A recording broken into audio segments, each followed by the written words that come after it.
अस्सलाम वालेकुम दोस्तों। ड्रामा सीरियल दौलाभ जे नई ईंदड़ एपिसोड में छा थींदो तव्हांखे सॼी कहाणी अपडेट इन नंढड़ी ऐं छोटड़ी वीडियो में ॾींदासीं। वीडियो खे आख़िर ताईं ॾिसंदा। मुंहिंजो यूट्यूब चैनल आमिर जमाली कलाम में सब्सक्राइब कंदा तो सब्सक्राइब करण सां को आवाज़ जो बेल नसन न करे दो काफ़ी असांजी हौसला अफ़जाई थींदी ऐं तव्हांखे बि वधीक वीडियो ॾिसण वटां मिलंदा। दोस्तों अवां जो टाइम वेस्ट कोन पिया करायूं, हलूं था पंहिंजी कहाणी ऐं अपडेट जी तरफ़। दोस्तों हाणे तव्हां ॾिसंदो त सोडल जा माउ पीउ सोडल खे सम्झाईंदा, उनखे चवंदा त हाणे तूं का भी गलती न कजां। जो मुराद वरी न सी नाराज़ थी पए, छो जो मुराद सां हाणे तुंहिंजो भरोसो हासिल करे चुको आहे। ऐं ॿिए पासे दोस्तों हाणे तव्हां ॾिसंदो त मुराद जेको आहे सोडल सां भांकर पाए हिकु थी वेंदो। सोडल खे हाणे पंहिंजो बणाए ऐं उन जा सभु ॾोह बख़्शे छॾींदो। पोइ सोडल खे चवंदो त हाणे असांखे सिर्फ़ु हिकिड़ो कमु करिणो आहे, असांखे सिर्फ़ु कूंज जी हाणे ॻोल्हा करणी आहे। जो कूंज बि असांजी इज़त आहे, यानी हू हिन घर मां निकिरी चुको आहे, उनजे करे हाणे असांखे कूंज खे हथु करणो पवंदो। ऐं ॿिए पासे दोस्तों हाणे तव्हां ॾिसंदो त अम्मा साइण ऐं हैदर हाणे वेंदा रेज़न ॾे। रेज़न खे चवंदा त तोखे हाणे केस तां हथु खणणो पवंदो ऐं रेज़न बि हाणे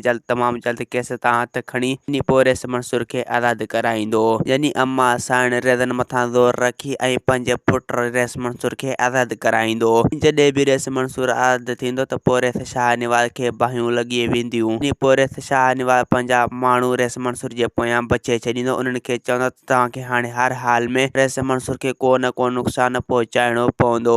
ऐं ॿिए पासे दोस्तों हाणे तव्हां ॾिसंदो त रेज़न ऐं ककर खे रेस शाह निवाज़ मथां शक थी पवंदो। यानी हू हाणे तोतल वारनि जी ॻोल्हा कंदा ऐं तोतल वारनि खे ॻोल्हींदा रहंदा, यानी उन्हनि जे ठिकाणे जी जांच कंदा। ऐं दोस्तों हाणे तव्हां ॾिसंदो तमामु जल्द रेज़न ऐं ककर वारा तोतल खे अगवा करे खणी ईंदा ऐं पोइ उन खां सभु सचियूं कराईंदा।